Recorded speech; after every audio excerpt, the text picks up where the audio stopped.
Well, welcome back to another Quantum Yoga podcast episode. And we've got Paul Dallaghan today, who's the founder of Centered Yoga based in Koh Samui. Is that right? Koh Samui? Koh Samui, Thailand, yes. Yeah. At Samhita retreat. Okay. Well, thank you so much for coming on. And I don't even want to read your bio because I'm going to scramble all the names of the people that you've worked with and studied with and what you're up to. So that would probably be a good place to start just as a backgrounder. So, and just as a preface too, for the listeners who are not familiar with the details of yoga or even just a little bit about, we might go really geeky today on yoga. Yeah. So just hang in there. It'll make sense. So go ahead, Paul. Please introduce yourself. Okay, thank you, Jonathan. It's a pleasure to be here. I'm glad we got to meet each other. I've enjoyed listening to some of your other interviews on here. And I suppose I've enjoyed it because it's this juxtaposition of yoga, science, and the greater understanding of consciousness. And so in that sense, you could say that's the sort of history of yoga from its earlier days without the sort of benefit of modern science. And that's what, I suppose drew me, called me at a younger age. There was a certain event, I suppose, when I was 16, living on my own in France. And in a way, that's when the door opened. But formal practices kicked in about the age of 23. And so now for the last 24, 25 years, I suppose I took progressive steps into this yoga world. Apart from just getting into it in the early 90s in the US, but then making a commitment to just go over to Asia, live in India. There's all these asana brands, I suppose, which have commercial value, but weren't satisfying me in terms of an inner development, a spiritual practice, etc. A sort of an understanding of who I am, an optimizing of a personal energy level, a personal life. So that sort of led me, I suppose, on a journey. Originally in Europe, then through America, and into Asia, where I've sort of been based the last 16 years. So that was studying a lot in India, both under my main teacher, Om Prakash Tiwari, Kaivalyadhama, and then also I spent many years living with Pattabhi Joyce in Mysore. So kind of working the different aspects of yoga practice, the learning of the physical asanas and going deeper into those, as well as following the thread that called me, which was more the internal process. For one of a better term, is the term that's used a lot, this kind of spiritual touch, the inner developments, this more subtler developments from the meditative practices. And the pranayama was a key vehicle for that, and it technically is within the yoga field. And so I found myself in these circles, maybe with a deeper inner desire, but somehow these sort of different doors and opportunities also came along, while having to proactively step forward and take those opportunities. And Kaivalyadhama Tiwari, that sort of has a rich history in terms of the more modern development of yoga since the 1920s. Before that, at least Hatha Yoga had a shoddy reputation, both, I suppose, amongst the Indian hierarchy and the European rulers. But in the 1920s on, it started to gain more respect because it was put to scientific study. And that was by Kaivalyadhama, Tiwari's teacher, sort of my teacher. And the key elements of refining asana, pranayama, etc., grew out of that. And people like Krishnamacharya would go to Kaivalyadhama, Shivananda would go. And through that kind of group, it started to, the modern growth of yoga started to take hold more, and especially then in post-World War America and Europe.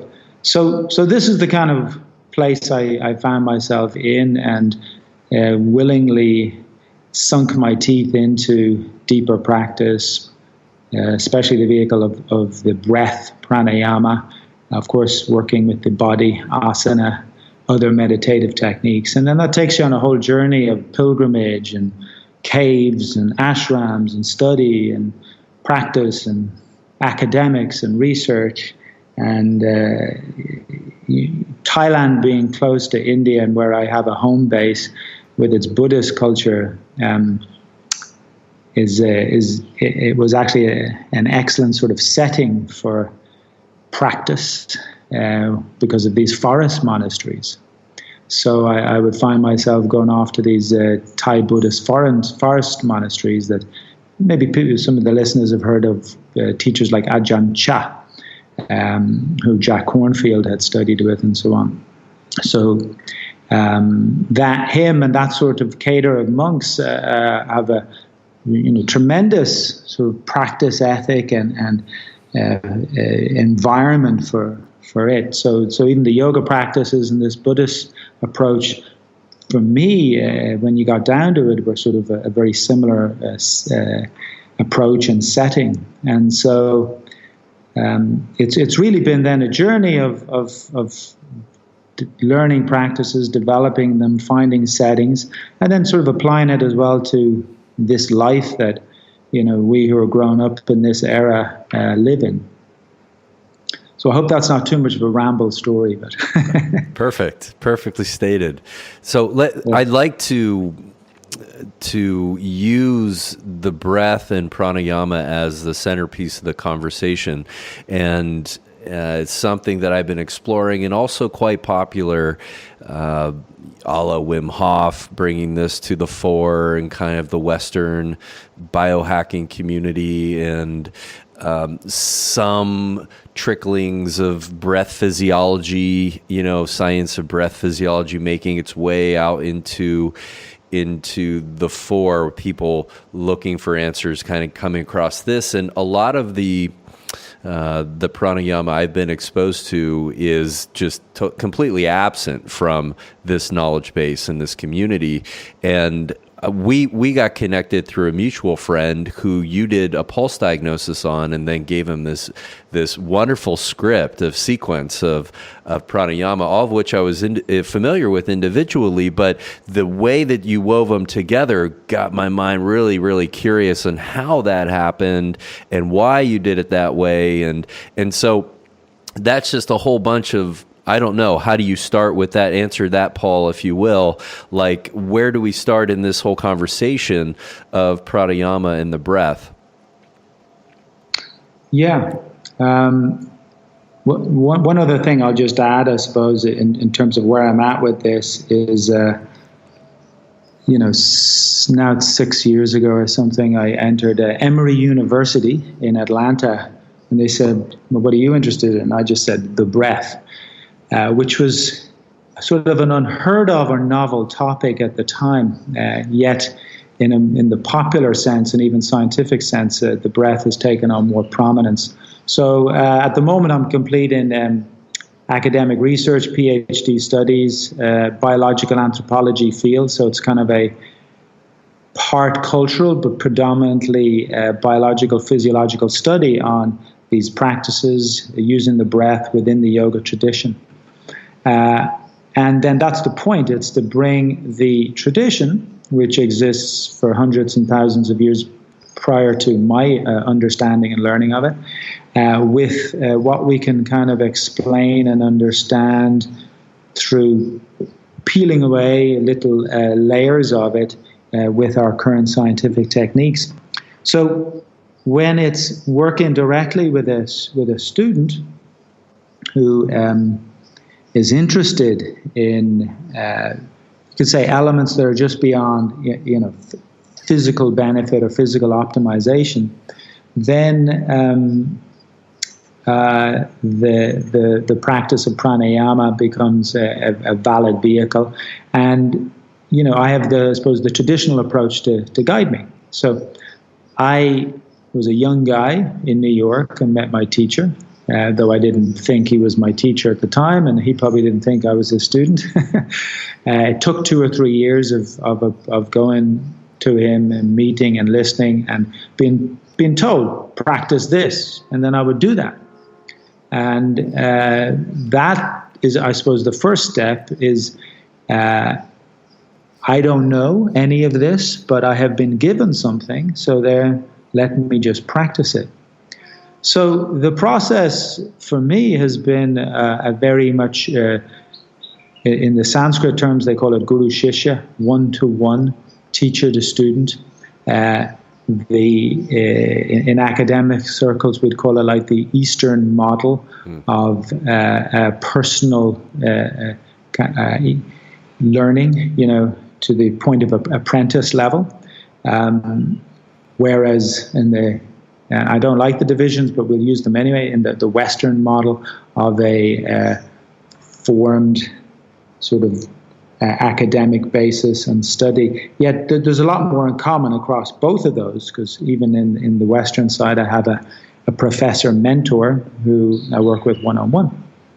So the only way for me to know what to basically prescribe in terms of pranayama with a student is from that 20 years of sitting side by side with the teacher and asking questions. And those questions are sometimes not answered because you're told, just practice it. I mean, I ask a lot of questions. I ask less now because there's a different level of understanding, but sometimes it was just a necessity to practice, feel it, and then the deeper understanding comes. So now, and then about 15 years ago, my teacher would always take the pulse. But what people might not understand is the pulse is originally a yogic technique that was co-opted or drawn into the field of Ayurveda. And of course, Ayurveda and its influence spread to, influence Tibetan medicine, Chinese medicine, and so on. And all of these systems involve pulse diagnosis. The yogic reason for pulse diagnosis was only secondary for health reasons. Health reasons are an issue because you'll be compromised in terms of how you manage your sort of cellular energy, your pranic force, your chi, etc., right? So therefore, a point of attention is, well, let's see what we can do to manage health. Ayurveda and other medical systems could then take over to help that, improve it, etc. At the same time, Ayurveda and the other medical systems would say we're interested in the optimal development, the spiritual progress of an individual, and improving health is part of that. So then the yoga practices, the yoga techniques are specific to this internal development, right? So even in my own academic sense, I try to divide the individual across an internal and an external platform or plane. And, many of the things that we focus on in life are technically external, even if we're talking about like thoughts and emotions, etc. So when we go internal, we're sort of going to the space that's before that, behind that as such.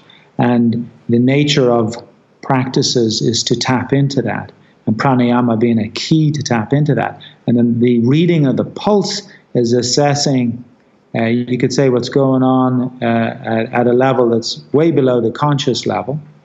And one can then tell that, okay, well, this or that part of health is compromised, therefore this part of practice would be beneficial. If from my perspective, if the health is more serious, it's better to discuss it with medical and health professionals. But from a practice point of view, yoga and you could say the teachers, the gurus over the years would have used the pulse to not just assess, how is this student doing on an external physical level, but what is going on a very subtle internal level, which even from a scientific point of view, we're practically blind. I know in some of your other interviews, the discussion would be about how to tap into that and with different devices, etc. But the tradition has tapped into it via the pulse, so that one could see that one is making progress and via the meditations and practice, etc. So with that insight, then the pranayama practice is going to adapt. And even the asana practice. I mean, yoga in a modern sense is synonymous with the body asana. So when you say yoga, even to intelligent groups out there that don't know yoga, they immediately think, oh yeah, the body and stretching. And as we know, this is one element, and even that element is poorly addressed. So the process here is to amplify one's connection with the internal, and we're dealing with various factors that disrupt that in one's life. That's the way the mind works. That's tied in with the state of one's health. That's how your life is patterned in a way, and how you interact with that. So for a teacher, it's more than just, well, do this, this, and this. It has to be, where's this person at in life? Are there any health issues? Is there any health history? What's their degree of maturity, practice, etc.? Key is sincerity. There are many I've given a different type of practice or pranayama to over the years, but to keep it up, to go in and feel it, that's really what it comes down to, is it's a smaller percentage.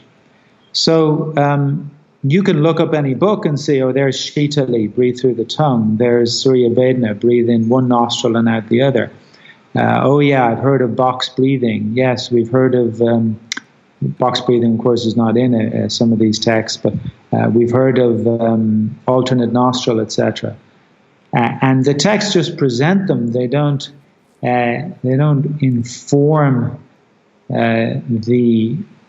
you could say the prescriptive process, because that was understood to be learned and understood over years.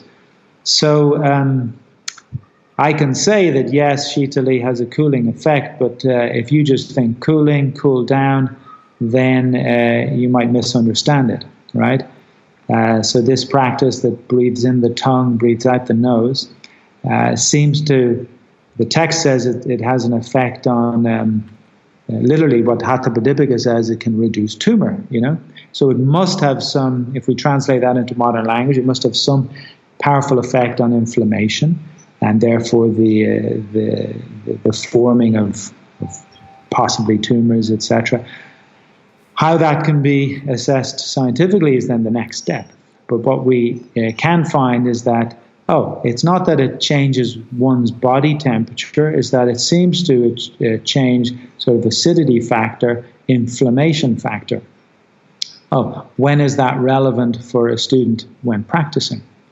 When can you because many of these practices, even when you see some of the asanas, they kind of have, they kind of put us to the edge, and it's a very delicate balance.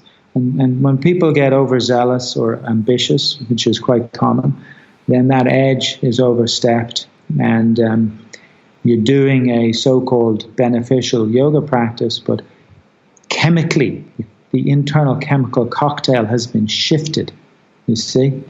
So yeah, look at me, look at my photos, look at my videos, but the internal environment is not representative of what you're trying to display externally. So the pranayama and the pulse is a lot more sensitive to that. And though one is drawn to a level of growth, pushed a bit, what you have to do with the breath, how you have to hold the breath, you have to be careful that it doesn't spill over into problematic areas. So that's sort of what I've learned over the years, and it's trying to educate that to others, which bottom line takes a couple of years because you have to practice, you have to try and understand, and then we're trying to explain this stuff better through other research as well over time. So it sounds like in order to have any treatment value, one really does have to have a mastery of pulse diagnosis. Otherwise, they're just tools that you have no idea how to wield. Well, if we go back in the yoga history, so I suppose before it exploded Western-wise, you had a higher percentage of teachers that could understand the pulse, and they had an Ayurvedic influence and background. So my teacher's teacher, right, Kaivalyadhama, who began all the scientific study, had actually come from a traditional family of Ayurveda. Now, typical Ayurveda would not look into this very specific, subtle, spiritual side, right? And then, for me, that's what I'm looking at. But initially, it's just gross. It's just a health observation. So that initial part, I feel, can kind of be done with or without the pulse. The specific, detailed, advancing practitioner in a more subtle sense, the pulse is a tremendous tool, as I've learned it, because there's nothing else medically and even equipment-wise, scientifically, that is properly tapping into that. So what you really have is a more accomplished teacher who has the insights, and then they're either at such a level that they don't need to use the pulse, or the pulse is a valid tool for them. But if we're talking about me meeting a new group of students who are interested, maybe they've done some breath things, especially today. They're interested in learning more. They do some asana, etc. Then I don't need to start with the pulse. It's more, okay, let's first regulate breathing, because from a practical point of view, that's and just a normal health living point of view, that is where the issue lies. Massive dysregulation in breath, and that's sort of where my research is focused on. So when I say regulate breathing, that means we focus on the texture of the breath, the flow, the smoothness, the rhythm. All of those are actually points mentioned in the Yoga Sutras to address when it comes to pranayama. So I get people trained in breathing and improved breathing, and that of course can influence how you do other practices, how you work out, asana, but more importantly, it infiltrates your 24/7 life, because many people, their breathing gets disturbed and goes off when they sleep, and they display pathological symptoms and issues then. Others can get the breathing together maybe during the day, but it goes off at times, or it gets thrown off in sort of stress and anxiety issues, etc. So our main thing, instead of jumping into, breathe through this nostril, you might be breathing through that nostril with an irregular breath. So we really focus, I like to, in a way, really ground that, and then get into the different techniques. And looking at the pulse then is helpful in terms of maybe there's a health thing, but there are other sort of medical evaluations that can determine that. When the pulse reading for me is exciting from my perspective, when somebody is continuing practice, state of practice, and is making, and again, it's probably a term that has to be defined, making progress. So if you look at the yoga world in a current modern sense, that's a very, very, very small percentage. It could be applied, of course, to somebody doing a different form of practice. Could be a Taoist practice, one of the Buddhist techniques, etc. Ultimately, at a certain point, they all start looking similar. and the inner development. Here's how I describe it, Jonathan, is in earlier pre-scientific times, we might have observed adolescent physical puberty through outer signs, right? Genital change, breast growth, hair growth, etc. However, in the last, I think it's mainly just 30 years, we confirm the onset of puberty when the hypothalamus to pituitary starts kicking out gonadotropins. And there, of course, there's a gap between that onset and the outer physical signs. So, in a subtle sense, there's a similar type of change or growth, and it's not so obvious. And people can, of course, claim things that are often in error because we misunderstand, we confuse, or ambition and ego takes over. So to get a handle on what's happening at a deeper level, at a subtler level, if somebody really is interested in their own growth and stays at it, in my opinion, actually becomes very important.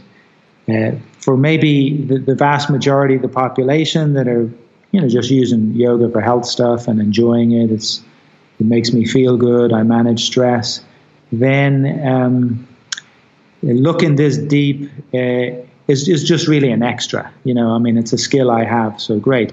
But if I'm to keep helping you with some breath or pranayama, it wouldn't necessarily be needed. So I hope that makes sense in terms of explaining the environment. Yeah. Well, let's go back to your comment about just learning how to do breath regulation. Very basic breathing, and in some sense, I would like this interview to be practical for people. In this, yes. What can this is nice and lofty, but what can I actually implement from what I'm learning? Is there a breath way of breathing that I can take with me that will enhance my daily life? And in addition to that, of you perhaps maybe elaborating on what is optimal breath regulation, at least in an, we'll say, idle waking state, is I thought I heard you say that pathological breathing in your waking state can lead to pathological breathing in your sleeping state, something like sleep apnea. But more so that what is perceived as ordinary breathing in your waking state can display pathologically when sleeping. So, of course, if your breath is off during the day, then who knows what goes on at nighttime while asleep. But as one of these main sleep researchers has, I'll literally quote him, he said, "Many people are healthy when awake and sick when asleep," right? Mm. So, I thought it was a great statement as well, and definitely highlights this. And one of my friends, peers in this, he comes and does some of the pranayama study, but he's also a cardiopulmonologist studying sleep apnea up in one of the hospitals connected with Harvard in Boston. Memorial, I think, one of those. Anyway, the study he's putting together at the moment, Amit Anand is his name, is to look at people with sleep apnea, and if we can correct their breathing in the daytime, mainly using some of these breath and pranayama techniques, can it improve their state of sleep apnea at night? And sleep apnea is a major problem, and there are various issues related to it. So we, in a awakened state, have an opportunity to address our breath. Bottom line is, I'm breathing. Maybe I don't care. Oh, it's too much effort, right? So literally, I'm going to work out, but I can work out. My breath could be highly erratic or irregular, right? So first thing is to emphasize, am I breathing using my nose? Right? So whoever's listening could just, and maybe they've heard that before, but to actually remind yourself or become aware of it. So for me, that's a natural habit, but it got built through yoga practice. I can't remember if I knew I was breathing through my nose or not before that, right? And maybe I was part of the time. But now, just like we might pay a bit of attention to reading a food label on a product in the store, now I remind myself to, okay, because we go into states where we're not conscious of our breath, like when I'm reading that food label at the store and my mouth could be half open, and I thought I was breathing through my nose, but I'm actually half breathing through my mouth. And I don't know that, and nobody's telling me that. Why do I know that? Unfortunately, I've developed a strange habit of spotting people and how they breathe, so I can be on a plane. In fact, it's quite an interesting observation on a plane or in an elevator, etc. But when we're just in these states where we're living, but we're kind of half aware, not aware, but we're aware of maybe where we're going, the breath has dropped from conscious awareness. So you kind of have to catch that. And it's not good enough to just say, oh, take a big breath through your nose. In fact, if I'm to regulate people's breath, I put the training on exhale. And my observation, again, I'll step aside from kind of medical or academic world, but my observation, at least clinically, probably have worked with about 20,000 people over the last 20 years, and in all different countries, is that there's commonly a deficiency in how people exhale. And also, simplistic advice is, oh, take a big breath. Yeah. Oh, I'll inhale. And then our exhale is deficient, it's partial. And of course, with the exhale off, there's a whole cascade of metabolic activity off. On your show here, you've talked about mitochondria, which involves, of course, cellular respiration. All of those things become inefficient. In terms of even like Ayurvedic language, vata is through the roof. The internal pressure or discomfort, meaning either stress factors or sort of not feeling well, not feeling the best, fatigued, etc., is massively influenced by my lack of proper exhale. So if I can go to nose breathing, and then I can just, even if it's just one period or a few periods during the day, I can put a bit of emphasis on my exhales. And so these are just two practical things without trying to put in a time factor or anything else. Thirdly, and I think it's missing a lot in the yoga world, though if you go to the yoga text, it's a key emphasis. I also like a lot of, I'll do a workout program myself. A lot of the stuff, I listen to a lot of the biohack stuff too. These different, what I call physical activities, how to optimize bodily to mental performance. And though we talk about abs and core, etc., the fundamental key is the lower abdomen. And of course, if you go to a Taoist or other traditions, you'll hear the term Dantian, but that's one of three Dantians. If you look into the yoga process, the term Uddiyana refers to this zone, and though it's been co-opted into the Nauli thing and other stuff, for those listening that would understand that, but basically there's a whole tradition that has emphasized the lower abdomen, that in our modern way of breathing is lost. and in how we even more skillfully manage the body is lost.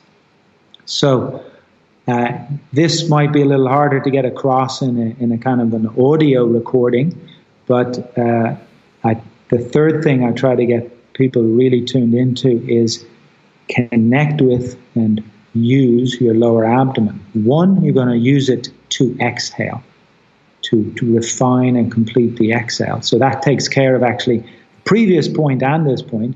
And then two, it adds postural stability. In other words, it has a huge impact on the support of your spine and even at least the reduction of back pain. So if I can get a hold on my lower abdomen, I am improving my overall breath regulation, and I am optimizing my asana, my posture, and that alone is two simple things, and it actually becomes gold dust. I mean, for me, it's a daily living process to not just manage my body, but you could, in a way, when you manage the lower abdomen, you're managing a whole resource of inner bodily functions because of its effect on the organs, the blood flow, the circulation, the nerve activity there. The lower abdomen is fascially intimately connected with the lower back muscle support, and obviously then the spinal nerves that come off of the lower lumbar, but mainly sacral area. The nerves that come off the sacral area are the other parasympathetic tone of the body, and they need to be equally balanced with all the emphasis we put on the vagal activity, the parasympathetic activity that comes from the cranial side. Now, what it takes is a little bit of attention. Most people find, when I try to focus on my lower abdomen, I get stuck in my upper abdomen. And in a broad fitness sense, or just a standard core sense, I'm not differentiating the two. The average person that needs to make an exhale longer without this, differentiated skill ends up really squeezing an upper abdomen because it's not trained.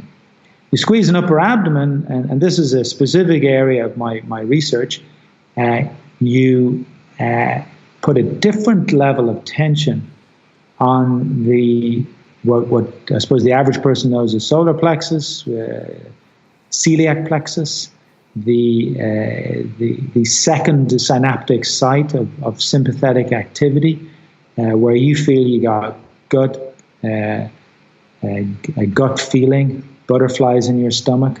It's a huge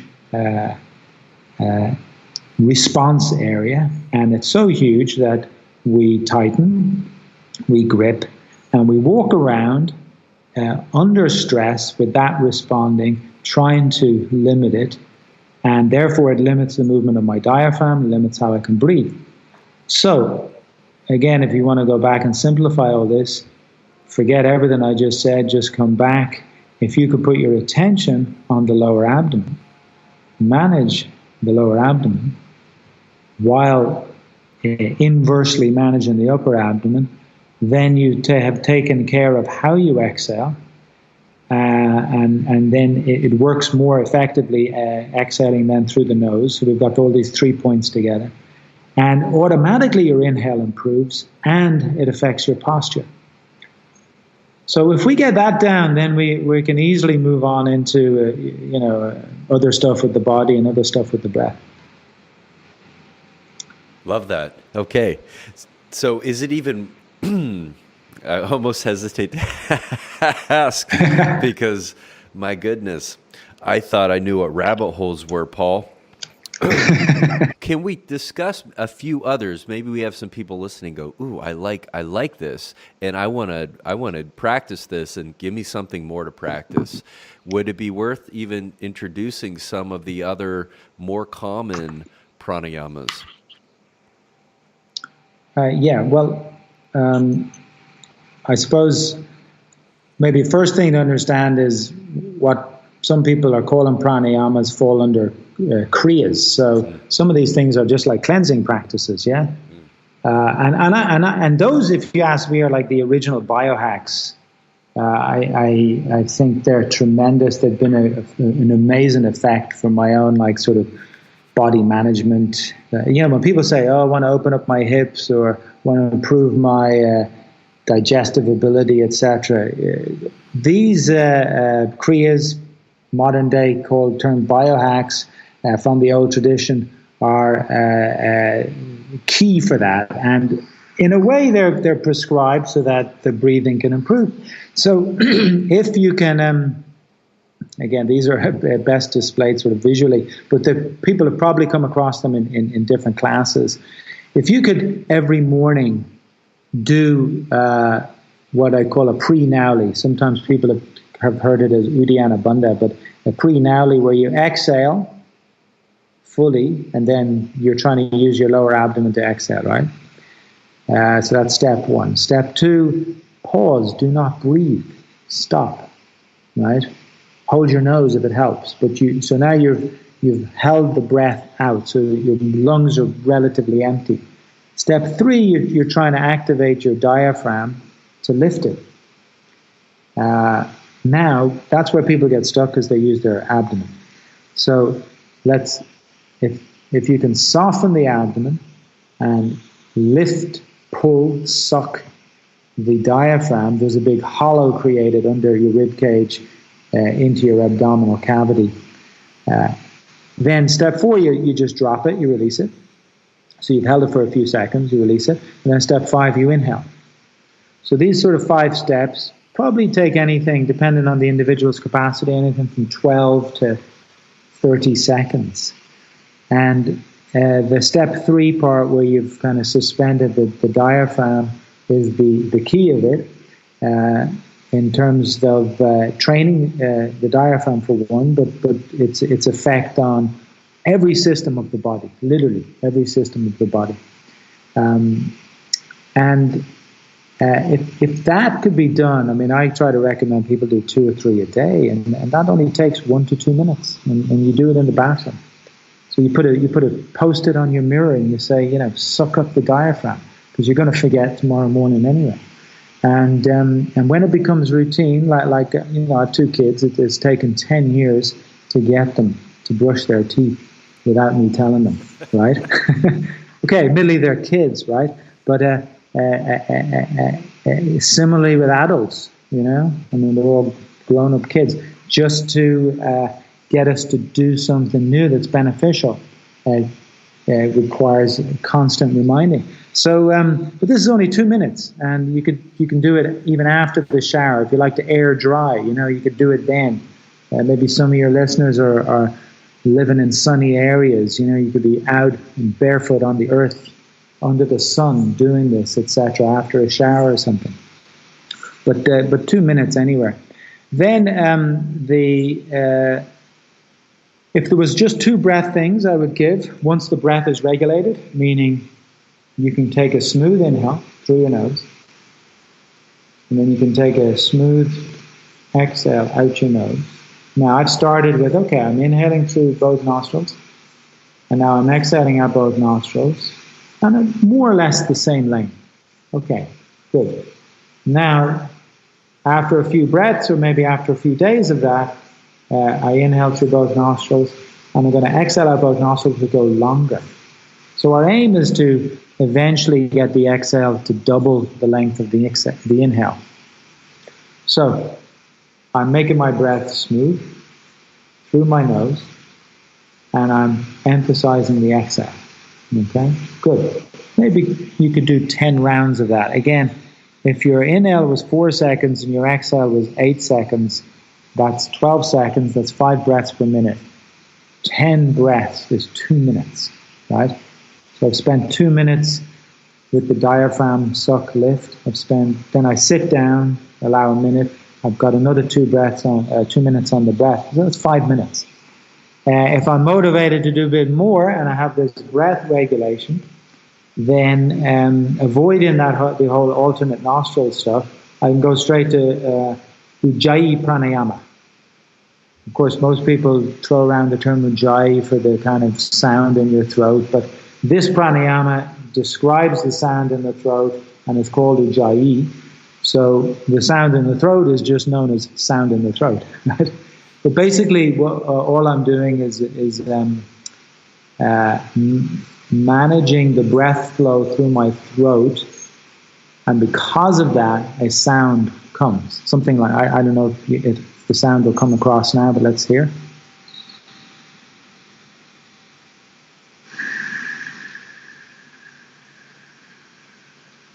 And that's just a slight closure of the vocal cord muscles to reduce the passageway, which has to happen if you whisper, etc. So doing that allows my diaphragm to work deeper and the breath to slow down, and it seems to have a direct impact on the vagus, the parasympathetic tone.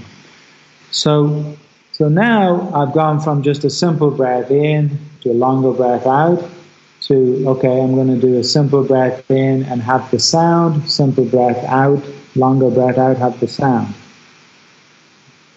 To make a proper Ujjayi Pranayama, I inhale through both nostrils, and then I would close the right nostril and exhale out the left for that double length of time with the sound. So now if I can do 10 of those.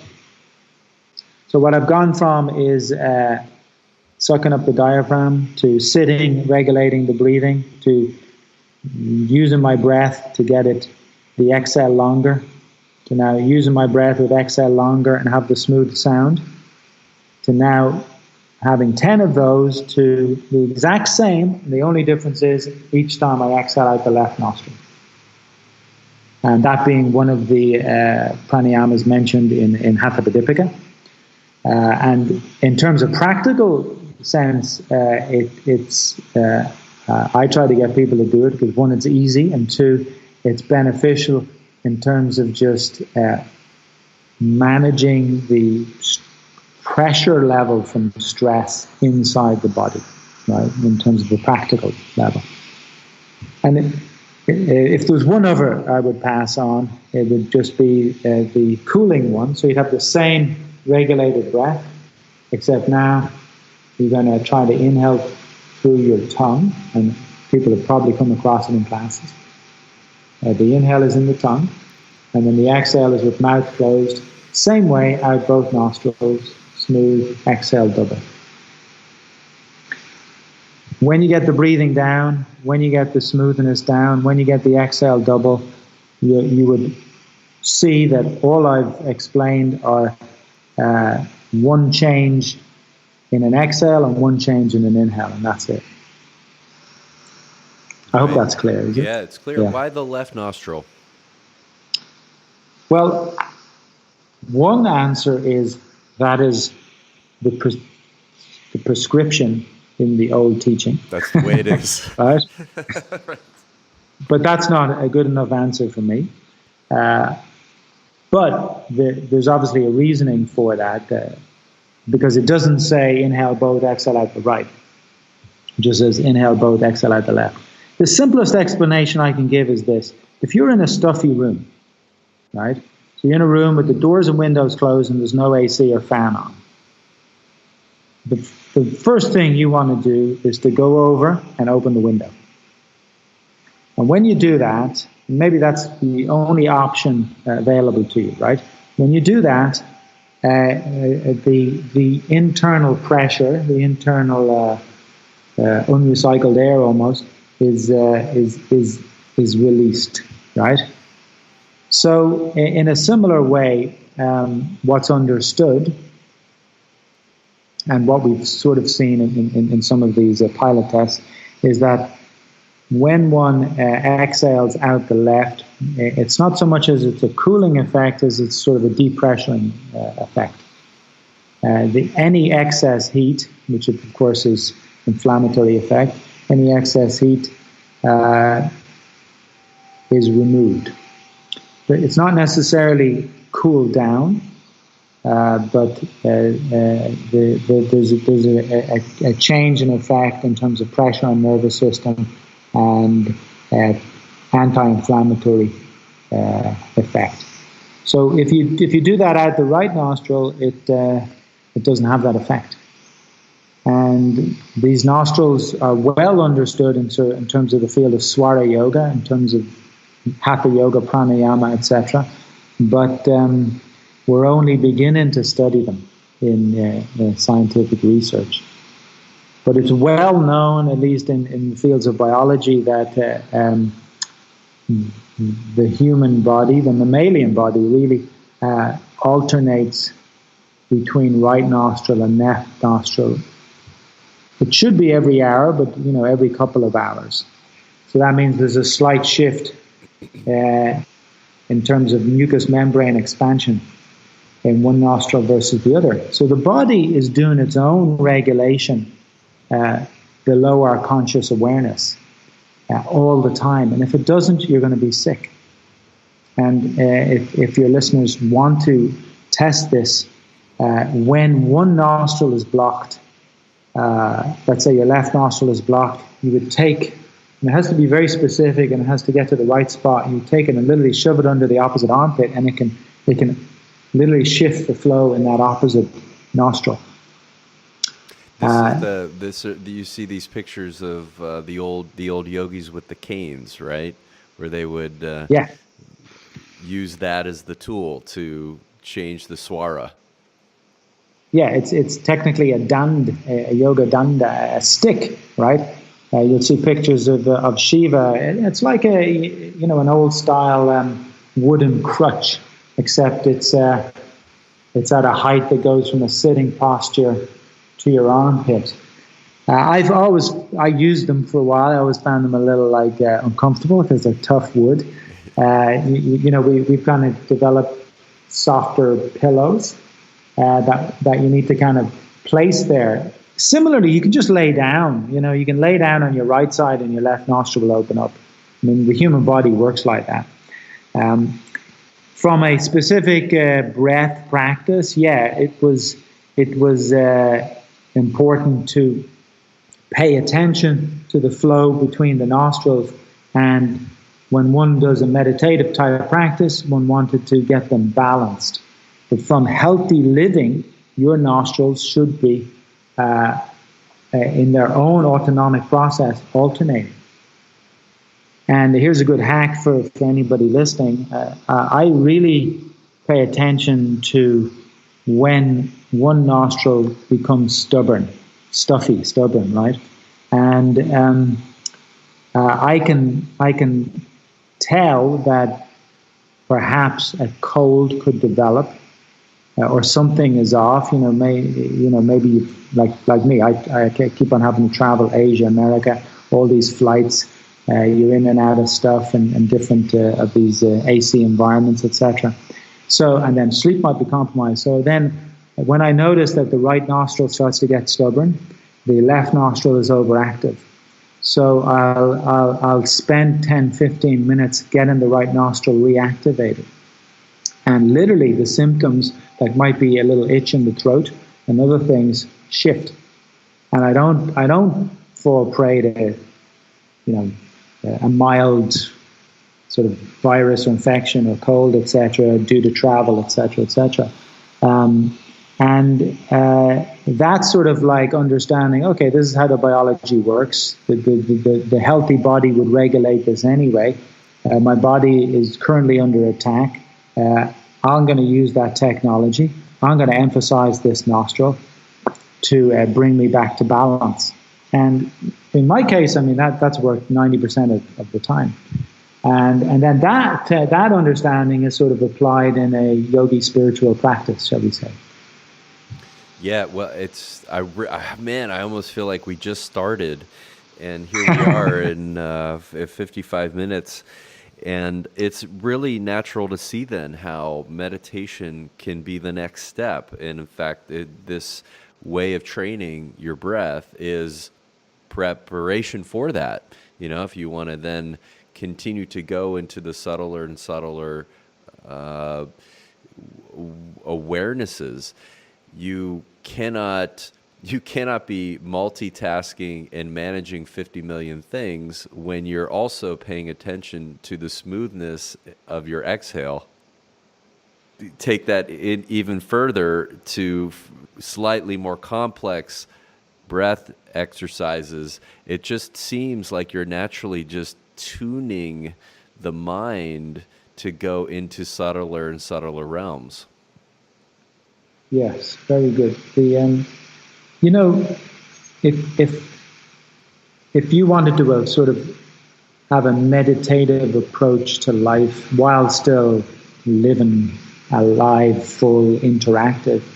I mean, even me now, I'm sitting with you in front of this computer as I have to do many hours of the day. And there's reading emails, there's writing documents, there's whatever. And there are moments to pause, read, look. And when I do that, I also smoothen the breath, emphasize the exhale. And the mind state is clearer, sharper, calmer, while engaging in a process that can be kind of cumbersome, mundane, and annoying, like answering emails or reading them, or I'm trying to read some paper or document that requires a little bit more mental activity, involvement, so to say. So then, the breath, the daily living is sort of a refinement, a meditative refinement. Then, in terms of yoga, the breath is the tool to channelize, to sort of draw one into a place of one word might be deep inner concentration, but it's sort of channelized flow. Basically, you don't waste energy on unnecessary thoughts and activities. An unnecessary thought is a negative judgment comment on somebody that just walked by. A negative judgment comment on myself because, I'm late and I'm not good enough.